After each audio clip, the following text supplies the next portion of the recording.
calorie counters.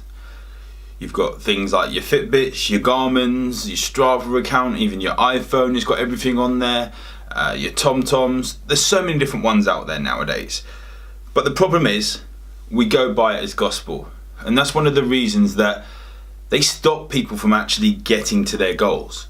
Now, what I mean by this is that you go by your account, you chuck in your weight, you chuck in your age, your sex, and things like that, your specific goals, and all this sort of thing. And then it gives you a kind of target to aim for, which is cool. And it raises awareness, which is an amazing thing for this. Like, people need to know how much they're moving and how much roughly they're burning.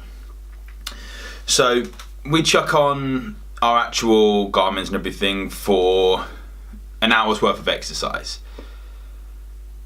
And it says we burn 600 calories. That's cool, but we think, oh, that's 600 extra calories. But it doesn't actually figure out and include in there what we would burn necessarily if we didn't do that exercise, because your normal bodily function is going to need fuel. It's going to need calories in order to actually work and create energy, create ATP. And also, these calorie counters, the activity trackers, they are an estimate as well. So whilst we can get a very good idea of how hard a session is, we can get a very good idea of roughly how many calories you burn. It is only an estimate based on an average summary and an average equation for the average person. Everybody is an individual. So what I suggest to do is that you find out how hard a session is going to be. It says you burn 500 calories, that's totally cool. Now, that doesn't mean to say that if I eat 500 calories, I'm going to have fueled those calories there. Because another thing we've got to take into account is roughly 10% extra calories for recovery. So what happens is that people think, oh, I'm going to drop 500 calories, I'm going to burn an extra 500 calories for exercise, and they're in a massive deficit of like 1,000 calories a day, at least. That's if they're eating enough in the first place. Then add on 10% and they're in more of a deficit.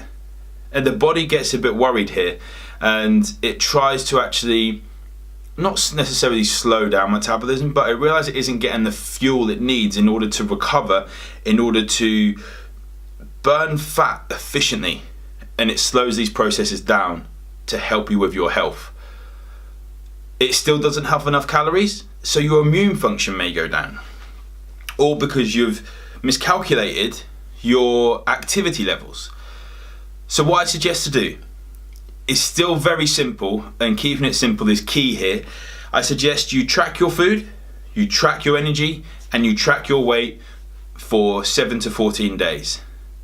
You find out how many calories roughly you've had on average each day. You find out how much movement you've done roughly on average each day. If your weight, your body fat percent has gone up, then you're eating more if your goal is to drop body fat. And you need to cut your calories a little bit. So do it again, adjust, and take the readings again. If you're looking to gain muscle and you've not gained anything, then obviously calories is one massive thing here, but how hard you're training, has your strength gone up and things like this. The same with performance. With performance it's slightly different because the goal has to be eating and fueling for performance. The side effect there is 9 times out of 10 you drop fat anyway. And as I've said before, if you fuel to drop fat when you're training for performance, the side effect there is 9 times out of 10 that you drop performance, which is not what you want to do. So, in short, your activity trackers can be an amazing piece of equipment when used right, but don't take them as gospel.